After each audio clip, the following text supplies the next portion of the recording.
A huge week for Malcolm Turnbull. He was trying to sell his tax cuts to the crossbenchers, so the last thing he needed was an unnecessary distraction from the Liberal Party Council. Motions carried included one from the Young Liberals to privatise the ABC, except in regional areas.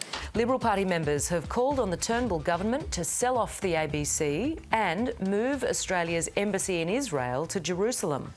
Or we could move the ABC to Jerusalem. Yeah, save some money on foreign correspondent. Now, I could tell you all about this, but I am obviously biased. I'm totally Team Trioli on this one. So let's hear some in-depth analysis from one of the commercial networks. Joe, why on earth then, if this is never going to happen, why is this Liberal Peak Party Council having these votes to privatise it? I'm glad you asked. It's basically what the Russians did to Napoleon. Yeah. Who could forget when the Russians sold off all of Napoleon except for his regional areas? Professor Hildebrand, please put on your bright ideas hat and continue. Basically, the Liberal Party is its own worst enemy. It's basically just hitting the self-destruct button. And I just so hope that Charlie Pickering is watching right now.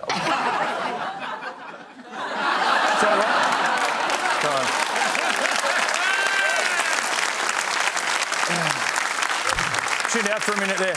Clive Palmer is back with a new political party, but his first press conference did not go too well.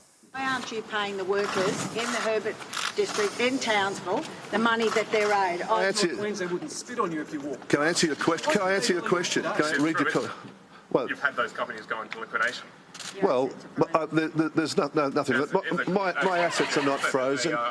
My assets are not frozen. What a great campaign slogan. Vote Palmer. My assets are not frozen. And just when it was going so well for Clive, this happened. The fight only ended when Parliament's sprinkler system called time. Well, we've got to call it quits. See you later. Amazing. It's amazing. Even his press conferences go into liquidation. Donald Trump has withdrawn the US from the UN Human Rights Council, but that doesn't mean he's against human rights. This does. The Trump administration has ripped hundreds of children from their parents at the border. In some cases, it appears, not even telling the families what's happening. Alaman Bendix, who's a public defender, said several of her clients have told her their children were taken from them by Border Patrol agents who said they were going to give them a bath. As the hours passed, it dawned on the mothers the kids were not coming back. Separating children from their parents is unconscionable. The right thing to do is to keep families together on an island, far away, forever.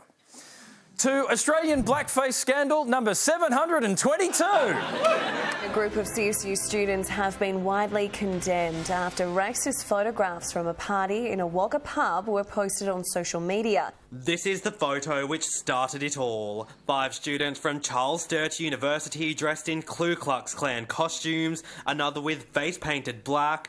Outrageous. Face painted black? His entire body was painted black. I'm sure he's horrifically racist, but let's not diminish the time and effort he has put into this. And do you know what bothers me the most? Those other students, right? They just put a sheet on. Typical uni group assignment. One person does all the work and the others just bludge off the back. So what did the pub make of all of this? The hotel's management say they were unaware of the costumes and if they'd known, would have given the students their marching orders. Oh, that is a bit rich coming from a pub called The Black Swan that is clearly a white swan in blackface.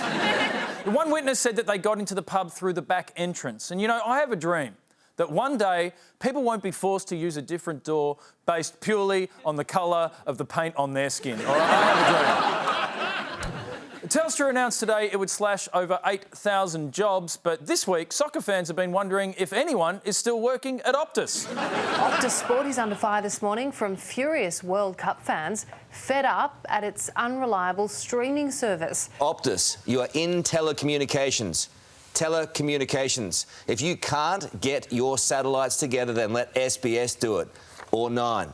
Or my Uncle Rob, who could do a better job hanging coat hanger from the Edmonton Bowls Club in far north Queensland. Yes, when you want something done right, call a Stefanovic. Just not from an Uber. Well, it's interesting. Optus have actually taken Carl's advice and they have handed all of the group matches over to SBS. And, you know, some people might say that Optus failed, but I say they perfectly captured the Aussie World Cup spirit.